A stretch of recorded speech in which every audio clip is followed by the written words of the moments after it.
Video natin ngayon ay tungkol na naman sa ibang pangyayari sa mga EPS factory worker dito sa South Korea, doon sa mga papunta na dito sa South Korea at doon sa mga naghihintay ng employer. Mahalagang tandaan nyo ito, na ito ay dapat na hindi niyo ipahiram sa ibang Pinoy dito sa South Korea, maging legal man yan or TNT. Mahalagang paalala sa inyo mga kabayan ha, kahit gaano pa kalaki ang utang na loob ninyo sa isang tao, o kaya katrabaho nyo dito, kamag-anak nyo dito sa South Korea, wag na wag ninyo itong ipapahiram. Basahin natin ito mga kabayan kasi ito yung nagtatrabaho sa bangko dito na Pinoy. Siya yung nag-a-assist sa mga gustong mag-open account ng bangko dito sa South Korea. Basahin natin ito mga kabayan, itong post niya. Freeze account story behind.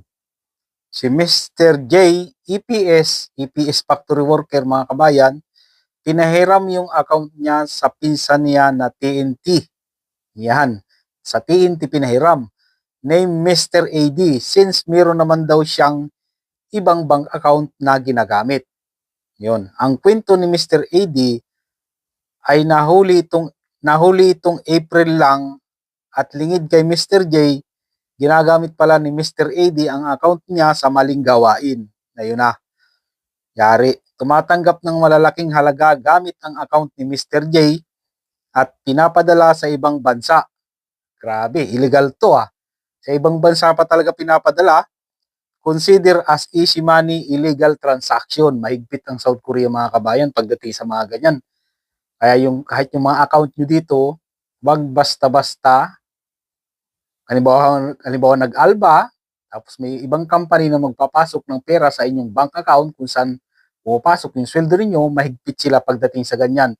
Merong nangyari na ganyan na hindi gustong pabalikin ng amo as sincere worker, hindi pinabalik, hindi na issue ng CCBI kasi may illegal transaction na nangyari doon sa kanyang bank account kung saan pumapasok yung sweldo niya. Sabi ng iba, okay lang naman daw, wala naman daw problema, pero ang sabi ng iba, bawal daw. Pero mas maganda, maging legal tayo, di ba? Tumatanggap ng malalaking halaga gamit ng account ni Mr. J at pinapadala sa ibang bansa. Consider as easy money illegal transaction. Ang problema niya ngayon, naka-freeze na yung bank account niya dito. Yun ang problema.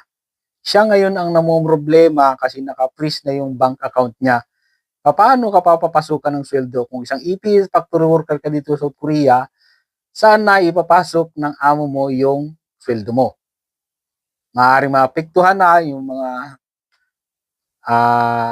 siguro pwede namang kung talagang na-freeze na yung account niya, yung sweldo sa company, cash na lang babayaran ng amo. Para wala na kasing bank account di ba? Tapos kasama lahat ng bank account niya sa ibang bangko. O ibig sabihin, lahat ng bank account na nakapangalan sa kanya, kung dalawa man yung bank account niya dito, ayun. Paano na daw ang account niya sa iba as salary account? Ayun na. Hindi cash na lang hulugan ng amo niya, yung sweldo niya, di ba? Tanong, tama ba na ipahiram ang account sa ibang tao?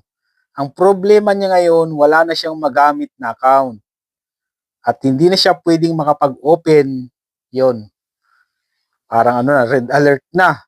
Mahigpit po ang gobyerno sa mga illegal transaction. Sana aral sa inyo at mapulutan ng aral.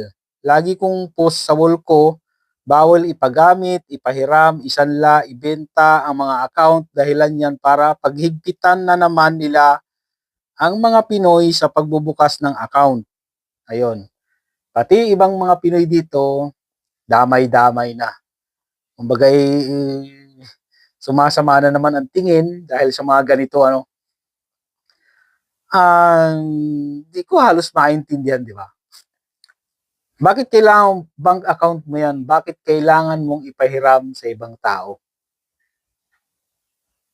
Siguro, baka kumbaga nasa utak ko lang, siguro baka ito'y tumatanggap din dun sa pinahiraman niya ng bank account niya, di ba?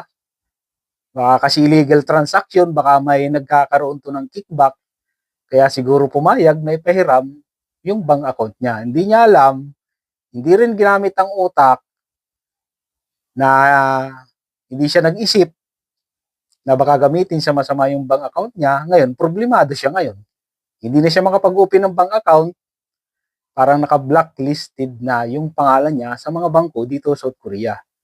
Paano gagawin? Problema mo ngayon. Yan ang mahirap. Kasi siyempre, hindi ka na makagamit ng ATM, di ba? Hindi ka na makaka-withdraw ng pera. Ayun. Ang nangyari, tawag dito, nagbigay ka ng pabor dun sa kapwa mo, tapos ikaw ngayon ang namumroblema.